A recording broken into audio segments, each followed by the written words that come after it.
Supposedly the best-selling Doctor Who novel ever, according to Jacqueline Raynor, The Stone Rose is a breath of fresh air. It's an easy-to-read, simple tale with nominal stakes and intriguing characters. Of course, Jacqueline Raynor previously wrote in the new series Adventures Winner Takes All, which was definitely a lot darker in comparison to this book, but this was, of course, also the first 10th Doctor novel in the new series Adventures range, kicking off what is, a lot of Doctor Who 10th Doctor new series adventures. There's going to be a lot more after this one. And this cover, this copy that I have here is from the 2015 history collection, which kind of reprinted some novels that go back in time basically and have historical elements.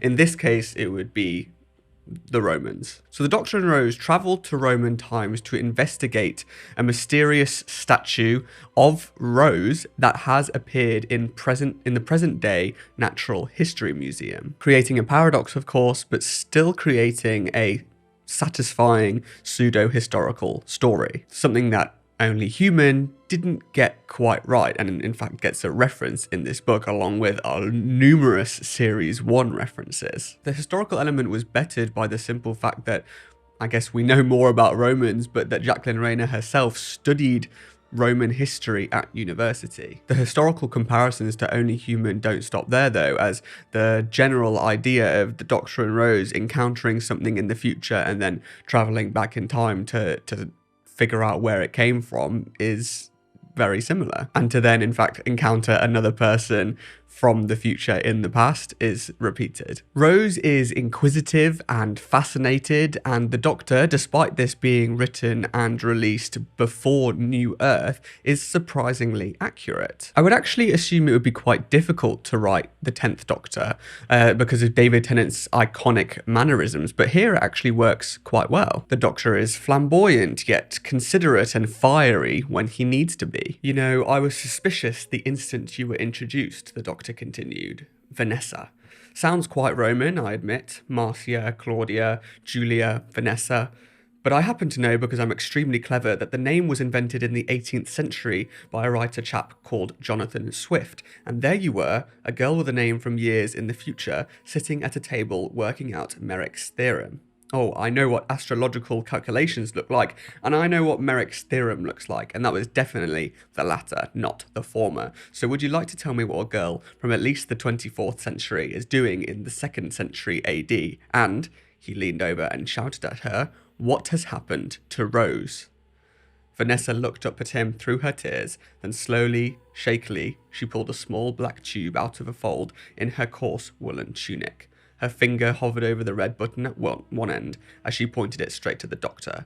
Let me go, or I'll shoot. The entire 6th chapter that follows what I just read is extremely well done and is an iconic The Doctor saving companion series of events as the Doctor goes genuinely crazy over Rose being turned into a statue, the statue that we see in the Natural History Museum in the future. He runs around like a maniac, steals a horse, rides to Rome, and then helps John, Paul, George and Ringo out of the Colosseum. And the setting of Rome itself, or I suppose the outskirts of Rome as well, with fortune-telling mystery in the middle and a rich family is something we'd become familiar with the fires of Pompeii, so it's quite similar there. Alongside the semi-historical series of events, you have the futuristic time travel paradoxy series of events. And this comes up in a few different forms throughout the book. Initially, and quite obviously, the Doctor is gifted a vial of liquid that returns people like Rose who have been turned into statues back to human form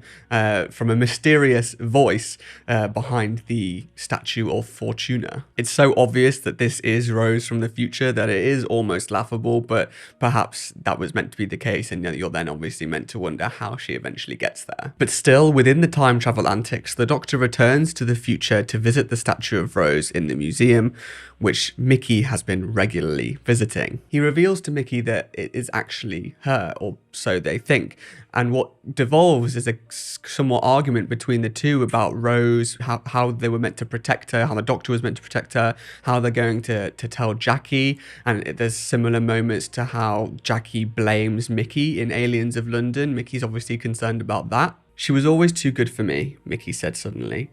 Didn't deserve her, I didn't. There was this time I had the flu. She looked after me every day. I felt like I wanted to die, then she'd hold my hand and I'd remember how good life could be. He almost smiled. I thought I was the luckiest man alive to get her. We were only kids, but I knew she was special. Kept thinking she'd leave me, knew there was something better out there and she'd realise it in the end. I just had to make the most of every day I got. I mean, I was angry when she went off with you, angry with you, but angry with her too. Angry that she'd seen through me at last. Realised I was a loser and she was a winner. But I didn't mind, not in the end, because she deserved more than me. She deserved someone who could give her the whole universe. The sorrow in his voice turned to anger. But you got her killed. I know, said the doctor, and it was as if he hated himself. You got her killed, and I'll never see her again. She thought she wanted danger and excitement, but you could have stopped her. She wasn't a Time Lord, she was just an ordinary girl and you got her killed. Rose wasn't ordinary, said the doctor.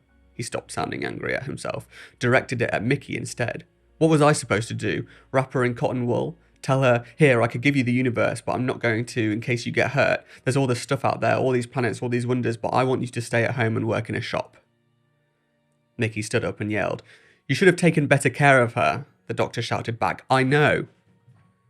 Mickey sat back down. You should have, he repeated quietly. He suddenly shivered. How am I going to tell her mum? She'll crucify me. I think you mean me, said the doctor. He gave a half laugh. Funnily enough, I was almost crucified this morning. Luckily, they threw me to the lions instead. Mickey concentrated on the first bit, too wrapped up in what was happening right now, to care in the slightest about the doctor's adventures. Like you'll stick around, and Jackie'll have to take it out on someone. She ain't got anyone else anymore. His face crumpled. She won't even have a grave. Where this book meanders a bit is about halfway through, when the doctor realises that the statue of Rose is not actually Rose, and he can conveniently go back in time to before he left and save her. What then unfolds is the sci-fi side to the story, with wishes both good and bad coming true due to a platypus-like 24th century robot. It splits this book in half, with two notable adventures within its pages. The Doctor, Rose, the mystery of the statue and its creator, and then a world that Rose accidentally creates without the Doctor and the ensuing chaos of her unpredictable wishes, much like Aladdin. It wasn't to my taste. Not that it wasn't interesting to read, but that it felt completely out of nowhere. This character, Ursus, is made to be out the big bad of the story, but is then literally eaten up by a genie. The book then goes on several tangents about paradoxes, loose ends, and wishes, and it felt like Jacqueline Raynor was really just struggling to reach a word count. It's like she had two unique ideas and then just smushed them together for some reason, creating a third act that ends up as a whole load of sci-fi time travel nonsense rather than anything meaningful. So looking at these parts individually, they are very unique ideas and they were pulled off quite well. The dialogue is satisfying, the characters are satisfying, all the things that you would think would lead to an overwhelming and just general interesting book to read. It's just more of the contrasting elements that really put me off. Like, I'm not, obviously you don't really get pure historicals anymore within Doctor Who, so there's usually some kind of sci-fi time travel element, but it felt like this one split the book in half, or just was wrenched in there for no reason. And both sides were interesting, like I said, but they just didn't gel together whatsoever. They were so massively disconnected. The idea of there was this, like, the main thing in the first half was Ursus, this sculptor who found this creature that allowed him to wish for anything, basically, right? So the genie, as it is literally called, gave him powers to be such a good sculptor that he literally just touched people and they turned to stone, right? And that's what was his job. And that idea was interesting, but then it just devolved into something massively insane. With that being said, however, I will still be giving The Stone Rose by Jacqueline Raynor an 8 out of 10. So for the first 10th Doctor story, I'm really happy. Next up is The Feast of the Drowned by Stephen Cole, writer of The Monsters Inside. They hurried off towards the stables, keeping an eye out for any sign of a returning Ursus. The Doctor tried the door of the workshop, but it was locked. Sonic screwdriver, said Rose, looking at the doctor's belt. Back in the villa, the doctor replied. Do you know how frustrating it is to not have pockets? I feel like I've lost a part of me. I keep going to stick my hands in them and they're not there. Yeah, well, you didn't have that same consideration for Donna, did you?